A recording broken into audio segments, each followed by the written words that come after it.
और चमकते जूते थे। हर किसी के चेहरे पर तेजी से आगे बढ़ने और सफल होने की तीव्र इच्छा साफ दिख रही थी। उसी भीड़ में एक युवक बहुत शांत कदमों से चलकर ऑफिस के मुख्य गेट की ओर बढ़ रहा था। उसके कंधे पर एक पुराना बैग लटका था। कपड़े हल्के से सिकुड़े हुए थे और जूते इतने घिसे हुए कि लगता था कई सालों से चलते आ रहा है।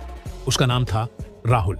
कोई भी उसकी ओर ध्यान नहीं देता था क्योंकि सबकी नजर में वह एक साधारण कर्मचारी था। लेकिन असल में राहुल साधारण नहीं था। वह उस कंपनी का असली वारिस और भविष्य का मालिक था। विदेश में पढ़ाई पूरी करके वह हाल ही में भारत लौटा था और एक बड़ी कंपनी में इंटर्नशिप भी कर चुका था। लेकिन उसने अपनी पहचान छिपाने का फैसला किया ताकि यह जान सके कि अगर उसे कंपनी की जिम्मेदारी लेनी है तो सबसे पहले उसकी टीम कैसी है, कौन ईमानदार है, कौन चापलूसी करता है और कौन अपने पद के अहंकार में मानवता भूल गया है। इसी उद्देश्य से उसने एक साफ सफाई कर्मचारी का भेष धारण किया। हाथ में झाड़ू लेकर कमर झुकाए वह ऑफिस के अंदर प्रवेश कर गया। गेट पार करते ही उसे तेज कदमों की आवाज सुनाई दी। एक महिला हाई हील्स पहने उसकी ओर तेजी से बढ़ रही थी। उसका नाम था प्रीति और वह कंपनी की असिस्टेंट मैनेजर थी। वह कठोर स्वभाव वाली और अपने अधीनस्थ कर्मचारियों पर सख्ती करने के लिए जानी जाती थी। राहुल को देखते ही प्रीति की आंखें सिकुड़ गईं। उसने ऊपर से नीचे तक उसे नजरों से परखा और कठोर स्वर में बोली, यहां क्यों खड़े हो? अभी सब साफ करो। ये तुम्हारा खड़ा रहने की जगह नहीं है। राहुल ने सिर झुका लिया और एक पल के लिए उसके सीने में हल्का दर्द महसूस हुआ, लेकिन उसने चेहरे पर शांति बनाए रखी। वह चुपचाप झाड़ू उठाकर एक कोने में हट गया। यह अपमान सहना उसके लिए आसान नहीं था, लेकिन वह जानता था कि उसका असली मकसद कुछ और है। यह कोई खेल नहीं बल्कि एक बड़ा इम्तिहान था जिसमें सफल होना उसके लिए जरूरी था। जाने से पहले प्रीति ने व्यंग्य से कहा, हाँ, यहाँ पुराने साफ सफाई कर्मचारी की तरह आलसी मत दिखना, नहीं तो ज्यादा दिन टिक नहीं पाओगे। उसकी बात सुनकर आसपास के कुछ कर्मचारी मुस्कुरा उठे। कुछ चुपके से हंसे और कुछ अपनी फाइल से मुंह छिपाकर चले गए। किसी ने भी यह नहीं सोचा कि जिसे वे साधारण साफ सफाई कर्मचारी समझ रहे हैं, कल वही उनके भाग्य का फैसला करेगा। राहुल ने झाड़ू से फर्श पर एक निशान बनाया और मन ही मन प्रतिज्ञा की कि वह सब कुछ देखेगा, सब कुछ सहन करेगा और सही समय पर सच्चाई सबके सामने लाएगा। खाने के समय का माहौल रोज की तरह हलचल से भरा था। कुछ कर्मचारी जोर जोर से हंस रहे थे, कुछ हाथ में कॉफी का मग लेकर गपशप कर रहे थे। राहुल चुपचाप झाड़ू लेकर एक कोने में सफाई के काम में जुटा था। उसकी आंखें फर्श पर थीं, लेकिन कान हर बात सुन रहे थे। अचानक एक महिला जोर से हंसकर इशारा करके बोली, अरे देखो, नया साफ सफाई कर्मचारी एकदम देहाती लग रहा है। लगता है जिंदगी में पहली बार किसी बड़े ऑफिस में आया है। उसके पास बैठी एक और लड़की तुरंत बोली, हाँ, लगता है लिफ्ट का बटन दबाना भी नहीं जानता। उनके साथ बैठे एक और कर्मचारी ने और अपमान जोड़ते हुए कहा, कल फिर से हमारे साथ कैंटीन में खाना मांगने ना आना। सबकी हंसी एक साथ गूंज उठी। माहौल में घृणा और अहंकार की गंध फैल गई, लेकिन राहुल ने सिर नहीं उठाया। उसके होठों पर एक हल्की मुस्कान थी। वह मन ही मन सबके चेहरे याद कर रहा था। वह जानता था कि ऐसे पल ही असली परीक्षा है जहां इंसान का चरित्र समझ में आता है। वह सबके असली रूप को मन में उतार रहा था। कुछ देर बाद सब अपनी हंसी और कॉफी का मग खत्म करके खाने के कमरे से चले गए। राहुल अभी भी सफाई के काम में लगा था। उसके अंदर कहीं गुस्से की चिंगारी जल रही थी, लेकिन उसने अपने मन को शांत किया। वह जानता था कि अगर वह भावुक हो गया तो उसकी पूरी योजना बर्बाद हो जाएगी। उसे धैर्य और समझदारी से आगे बढ़ना होगा। सायंकाल ढल रहा था। ऑफिस के बाहर एक चमकदार लग्जरी कार रुकी। राहुल ने दूर से देखा कि प्रीति फोन पर बात करते हुए कार में सवार हो रही थी। उसके चेहरे पर अहंकार और दिखावे की झलक साफ थी। उसकी फोन पर कही बात राहुल के कानों तक पहुंची। हाँ हनी, आज रात मुझे किसी 5 स्टार रेस्टोरेंट में ले जाओ। किसी सस्ते कैफे में मैं नहीं जा सकती। राहुल ने एक पल के लिए उस दृश्य को ध्यान से देखा, फिर आंखें नीचे कर ली। उसके मन में एक ही विचार आया कि यह अहंकार ज्यादा दिन नहीं चलेगा।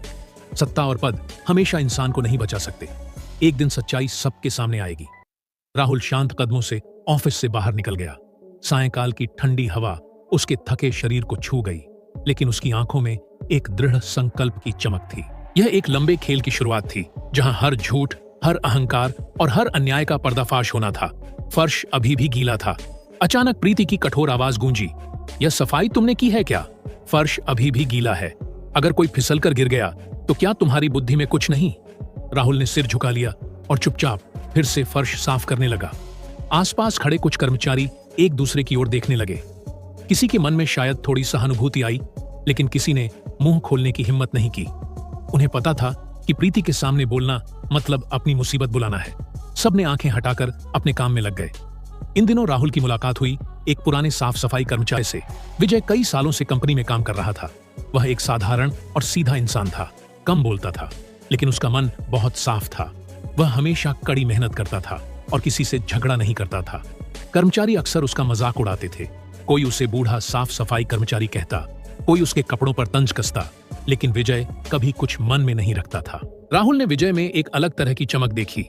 वह उसके साथ काम करते हुए पूछा, भाई, आप इतने सालों से यहाँ हैं, लोग जब इस तरह अपमान करते हैं तो आपको बुरा नहीं लगता? विजय हंसकर बोला, सम्मान ऊपर से मिलता है। जो आज हंस रहे हैं कल भूल जाएंगे, लेकिन अगर हम अपना काम ईमानदारी से करें तो मन शांत रहता है। ये शब्द राहुल के मन को छू गए। उसने महसूस किया कि यह इंसान शारीरिक रूप से कमजोर दिखता हो, लेकिन असल में सबसे मजबूत है।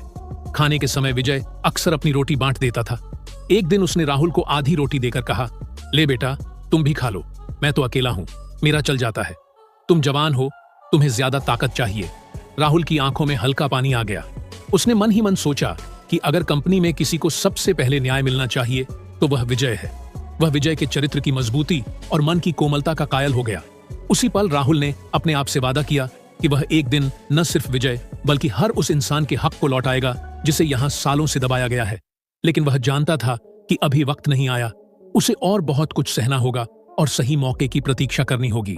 दिन बीतते गए और राहुल ऑफिस के हर कोने में होने वाली घटनाओं को बारीकी से देखने लगा। एक दिन दोपहर को खबर आई कि कंपनी के कोऑपरेटिव सोसाइटी के कमरे से कुछ पैसे चोरी हो गए हैं। खबर फैलते ही ऑफिस में हड़कंप मच गया। सभी अपनी डेस्क छोड़कर उठ गए और चर्चा करने लगे।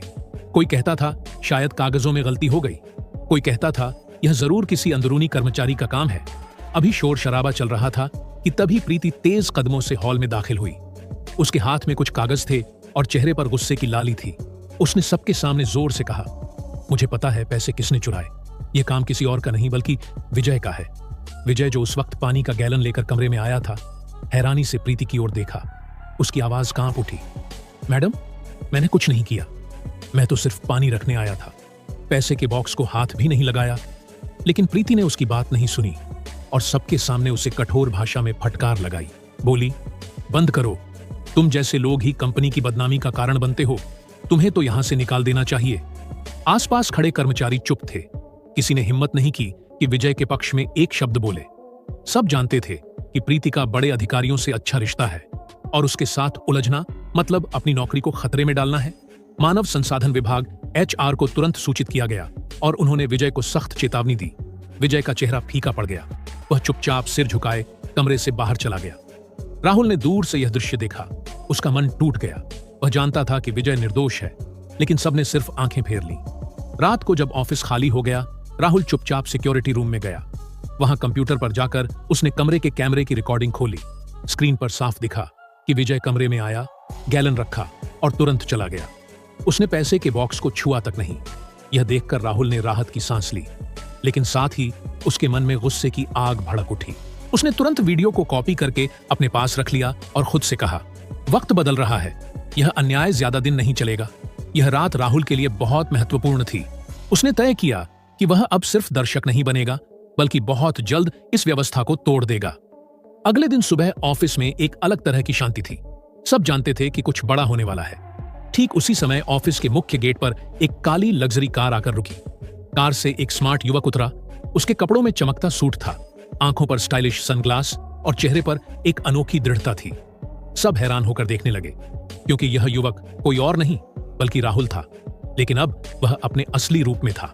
ऑफिस के गेट पर खड़े गार्ड और अन्य कर्मचारी हैरानी से देखते रह गए। उनकी आंखें चौड़ी हो गईं, क्योंकि यह वही युवक था जिसे वे कुछ दिन पहले साधारण साफ सफाई कर्मचारी समझ रहे थे। राहुल शांत कदमों से अंदर गया। उसके साथ उसका पर्सनल असिस्टेंट भी था, जो हाथ में एक फाइल लिए तेजी से उसके पीछे चल रहा था। वे दोनों मीटिंग हॉल की ओर बढ़ गए।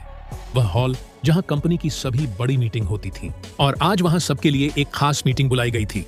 मीटिंग हॉल में सब एक एक करके दाखिल होने लगे। प्रीति एक बड़ी मुस्कान के साथ राहुल का स्वागत करने के लिए आगे बढ़ी, लेकिन वह अभी भी राहुल को नहीं पहचान पाई। उसने सोचा कि शायद यह कोई बड़ा निवेशक या विदेशी मेहमान है। प्रीति बोली, सर, मेरा नाम प्रीति है, मैं असिस्टेंट मैनेजर हूं, आपको इस कंपनी में स्वागत है। राहुल ने उसकी ओर देखकर हल्की मुस्कान दी। वह मुस्कान प्रीति के लिए अपरिचित थी, लेकिन उसमें एक मौन व्यंग्य था। राहुल ने शांत स्वर में कहा, धन्यवाद प्रीति, लेकिन तुम्हें अपनी पहचान बताने की जरूरत नहीं, मैं सब जानता हूं। प्रीति हैरान होकर देखती रह गई। उसी पल राहुल ने अपने असिस्टेंट को इशारा करके कहा, अब मीटिंग शुरू करें। सभागार की शुरुआत में राहुल ने एक बड़ा स्क्रीन ऑन किया। स्क्रीन पर वह सीसीटीवी फुटेज चलने लगा जिसमें विजय पर झूठा चोरी का आरोप लगाया गया था। सब हैरान होकर देखते रहे कि प्रीति ने कैसे एक निहत्थे इंसान को सबके सामने अपमानित किया। फुटेज में साफ दिखा कि विजय सिर्फ पानी का गैलन रखकर चला गया था और उसने पैसे के बॉक्स को छुआ तक नहीं। वीडियो खत्म होने पर हॉल में सन्नाटा छा गया। राहुल ने गंभीर स्वर में सबको संबोधित किया, पिछले कुछ दिनों से मैं यहाँ था, सिर्फ एक साधारण इंसान के रूप में नहीं, बल्कि इस संस्थान के भविष्य के रूप में मैं देखना चाहता था कि मेरी इस फैमिली में कौन ईमानदार है और कौन सिर्फ सत्ता के पीछे भाग रहा है।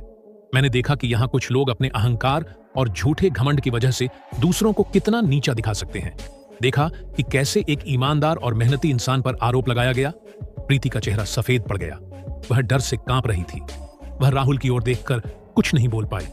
राहुल ने फिर विजय को बुलाया। विजय अभी भी डरते डरते सभागार में आया। उसके पुराने कपड़े और चेहरे पर वही पुराना डर था। राहुल मुस्कुराते हुए उसके पास गया और बोला, भाई विजय, आज से आप इस कंपनी के लॉजिस्टिक कोऑर्डिनेटर हैं। यह आपकी ईमानदारी और मेहनत का इनाम है। आप एक सच्चे इंसान हैं। मैं आपको सम्मान देता हूं। विजय की आंखों में आंसू आ गए। उसके चेहरे पर खुशी और कृतज्ञता का भाव था। उसने राहुल को धन्यवाद दिया और चुपचाप रोने लगा। इसके बाद राहुल ने सबकी ओर देखकर कहा, जिनमें मानवता और ईमानदारी की कमी है, उनके लिए इस कंपनी में कोई जगह नहीं होगी। इसके परिणाम स्वरूप प्रीति को कंपनी से निकाल दिया गया। राहुल ने बाद में प्रीति से निजी तौर पर मिलकर कहा, जिंदगी यहीं खत्म नहीं होती, तुम्हें अभी भी बदलने का मौका है। अहंकार अस्थायी सम्मान देता है, लेकिन आखिर में सब कुछ छीन लेता है। फिर एक कार्ड देकर बोला, हमारे पास एक ट्रेनिंग प्रोग्राम है, अगर चाहो तो उसमें शामिल हो सकती हो, वहां से नई शुरुआत कर सकती हो। प्रीति तब समझ गई कि उसने क्या गलती की। उसकी आंखों में आंसू आ गए। उसने सिर झुकाकर राहुल को धन्यवाद दिया और चली गई। अगले दिन से सब कुछ बदल गया। कर्मचारी कंधे से कंधा मिलाकर काम करने लगे। उन्होंने समझ लिया कि इंसान की असली पहचान उसके पद, पैसे या कपड़ों से नहीं, बल्कि उसके चरित्र और मानवता से होती है। received on कभी किसी Bharat को Pay। छोटा मत समझो, क्योंकि कौन जाने किसके पास क्या छिपी प्रतिभा